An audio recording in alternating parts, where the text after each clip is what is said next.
पवित्रता के प्रतीक मां गंगोत्री के नाम से प्रेरित Gangotri enclave resident welfare society में बतौर मुख्य अतिथि आज हमारे आतिथ्य को स्वीकार करने वाले देहरादून के पूर्व मेयर और धर्मपुर के विधायक श्रीमान विनोद चमोली जी और उनके साथ आए बीजेपी के नेता और सामाजिक कार्यकर्ता विजय भट्ट, साथ ही देहरादून कोरोनेशन अस्पताल के प्रमुख अधीक्षक प्रदेश के जाने माने सर्जन डॉक्टर सुरेंद्र सकलानी के साथ आप जैसे तमाम अतिथियों को आज अपने बीच पाकर हम अपने आप को धन्य महसूस कर रहे हैं। दैणा होया खोली का गणेश, दैणा होया मोरी का नारायण। पहाड़ की इस मांगलिक धुन के बाद इस भूमि के भूमियाल के रूप में माननीय विधायक विनोद चमोली जी और उनके साथ आए तमाम अतिथियों का हम गंगोत्री एनक्लेव के निवासी दिल से हार्दिक वंदन करते हैं, अभिनंदन करते हैं। ऐसा इसलिए भी क्योंकि श्री चमोली भले ही वर्तमान समय में धर्मपुर से विधायक हों, किंतु इससे पहले देहरादून के महापौर रह चुके हैं। महापौर यानी मेयर, महापौर का क्षेत्र अर्थात पूरा देहरादून। और आप जानते हैं देहरादून में इस वक्त 10 विधानसभा सीटें हैं। जरा सोचिए, देहरादून एनसीआर पर एक दौर में जो अकेला शख्स राज करता था उसकी सादगी तो देखिए। आज एक छोटी सी कॉलोनी के निमंत्रण पर आपके बीच में परिवार के सदस्य के रूप में कितनी सादगी से बैठा है। इससे भी बड़ी बात ये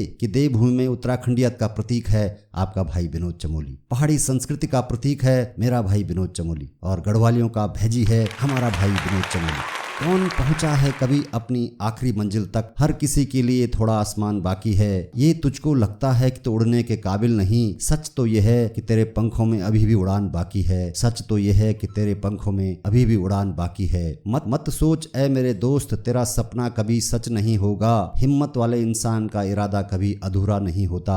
जिस इंसान का कर्म अच्छा होता है उसके जीवन में कभी भी अंधेरा नहीं होता, उसके जीवन में कभी अंधेरा नहीं होता। ये बात हम सिर्फ इसलिए नहीं कर रहे हैं कि आज विनोद चमोली जी ने हमारा निमंत्रण स्वीकार किया है और हमारे बीच बैठे हैं, बल्कि मैंने खुद महसूस किया है, उन्हें अनुभव किया है। उनके वार्तालाप से, उनकी मीटिंग से, उनके बयानों में एक टीस है, एक दर्द है अपने पहाड़ के लिए, अपने उत्तराखंड के लिए। देर लगी आने में तुमको, शुक्र है फिर भी आए तो। देर लगी आने में तुमको, शुक्र है फिर भी आए तो। आस ने दिल का साथ न छोड़ा, वैसे हम घबराए तो। स्टेज पर जो बैठे हैं उनके चारों तरफ गुणगान है। तालियों से स्वागत करें क्योंकि वे हमारी महफिल की जान है।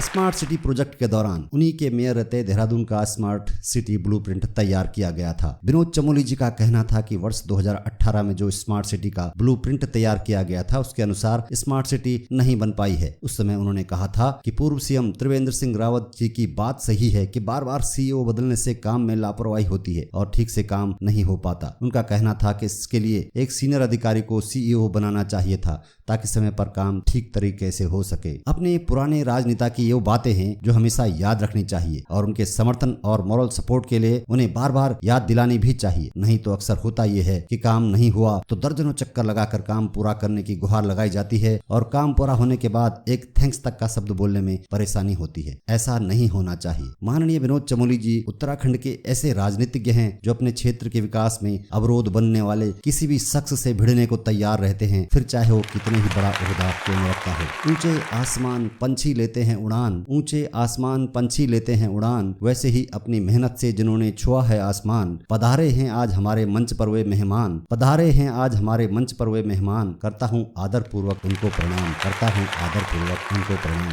श्री चमोली 3 मई 2008 से 3 मई 2018 तक देहरादून नगर निगम के 2 बार मेयर रहे हैं। इस समय भी धर्मपुर उत्तराखंड विधानसभा क्षेत्र का प्रतिनिधित्व कर रहे हैं। चमोली भारतीय जनता पार्टी के सदस्य हैं और 3 बार के कांग्रेसी विधायक दिनेश अग्रवाल को हराने के बाद वे आज इस मुकाम पर पहुंचे हैं। विनोद चमोली ने 2022 का विधानसभा चुनाव जीता और वे धर्मपुर सीट से 2 बार के और मौजूदा विधायक भी हैं। हाथों में बांधी मौली, हाथों में बांधी मौली, माथे पर तिलक लगाया है, खुशियों के दीप जले, चारों तरफ प्रकाश छाया है। हमसे मिलने आए हैं वो जिसे हमने बुलाया है, आज उनके स्वागत में इन राहों में फूलों से सजाया है, आज इन राहों को फूलों से सजाया है। माननीय विधायक जी, हम सभी लोग उत्तराखंड के अलग अलग क्षेत्रों से आकर देहरादून की इस कॉलोनी में निवास कर रहे हैं। कोई रोजगार के लिए तो कोई अपने बच्चों की पढ़ाई के लिए। मकसद भले ही अलग हो किंतु पहाड़ की संस्कृति, रीति रिवाज और मान्यताओं को कॉलोनी के लोग आज भी जीवित रखे हुए हैं और आपके सहयोग से आगे भी ये प्रयास यूं ही जारी रहेगा। कहने को तो सोसाइटी में कई घर हैं,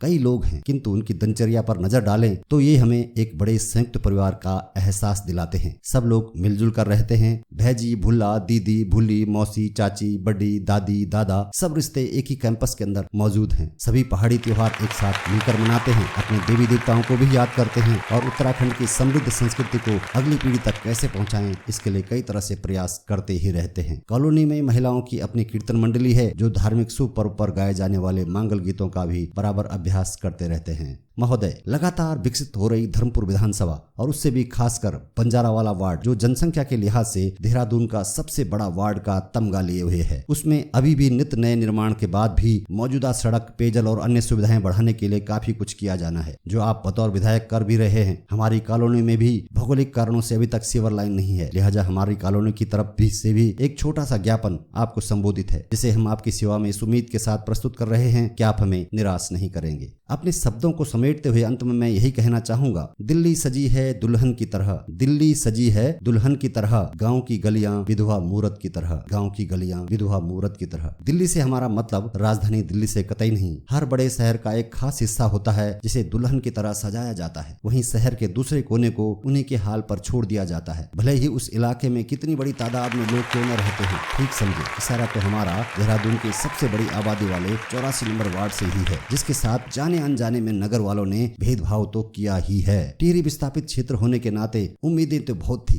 पर लगता है कि एक गांव से उठाकर दूसरे गांव में पटक दिया। हो के मायूस न यूं शाम से ढलते रहिए, हो के मायूस न यूं शाम से ढलते रहिए, जिंदगी भोर है सूरज सा निकलते रहिए। एक ही पांव पर ठहरोगे तो थक जाओगे, एक ही पांव पर ठहरोगे तो थक जाओगे, धीरे धीरे ही सही राह पे चलते रहिए। इससे पहले कि आज के मुख्य अतिथि श्री विनोद चमोली जी को उद्बोधन के लिए मंच पर आमंत्रित करें, मैं सोसाइटी के सचिव श्री राजेश कोठारी से अनुरोध करूंगा कि वे सोसाइटी के छोटे से ज्ञापन को माननीय मुख्य अतिथि के सम्मुख प्रस्तुत करें। इन्हीं शब्दों के साथ मैं आज के मुख्य अतिथि पहाड़ पुत्र विनोद चमोली को मंच पर आमंत्रित करता हूं। सम्मान की तालियों के साथ उनका स्वागत कीजिए। श्री विनोद चमोली, विधायक धर्मपुर।